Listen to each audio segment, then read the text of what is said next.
Okay, so I'm a pretty huge nerd, and what that means is that I play games like D&D and Pathfinder every Wednesday night and have for about 2 years now. So what happens when you start playing games like D&D and Pathfinder every Wednesday night for a couple of years is you actually start to talk to these people, believe it or not. And so a couple of Wednesday nights ago, I started talking to my group, and we talked about alignment. Now, for those of you who have seen these memes, you already know what alignment is, but I'll explain it for those of you who don't. Alignment is a system of character decision-making based on an axis of good to evil and law to chaos.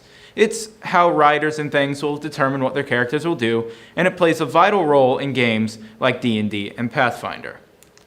Now, for those of you who don't know, it also sparks quite a bit of argument from these groups of people.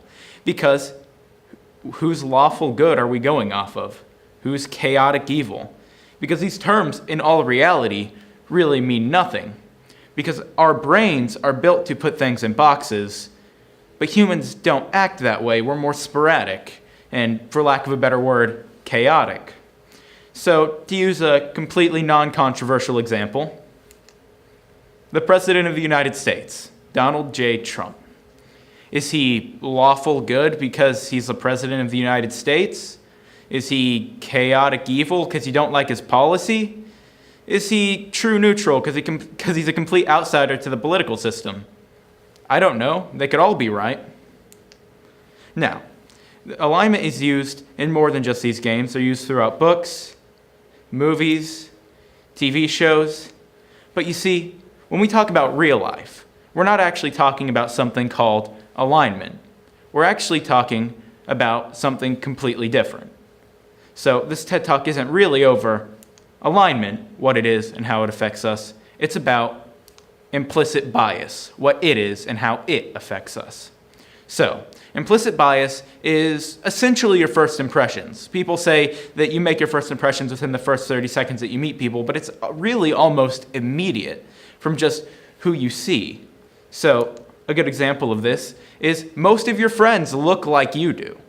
Now, this isn't necessarily a bad thing, or you should try to change or lose your friends, but there's potentially a lot of people that you could be friends with that you're not because of implicit bias. So, there are actually tests out there to determine your implicit bias. So, you can actually find these online, but here's the basic rundown of how this would essentially go. So, we have Tyrone. It's a name. There's no face to the name. There's absolutely no other connotation than the word Tyrone. Then the person would have to choose whether Tyrone is associated with black or associated with white. Now, there'd be more questions in between, but it essentially comes down to Tyrone. Or is it a good name or a bad name? So you can quickly see how this can escalate to some pretty bad conclusions. So, I know you're wondering, how can you avoid your own implicit bias? Well, there are a couple of ways. One is to actively think of stereotypes and people who don't exactly fall into those. And I'm sure there are plenty of those people in your life, and to just kind of approach more people and talk to them and get to know them better. But the absolute number one way to avoid implicit bias is to simply not pass it on and to be aware.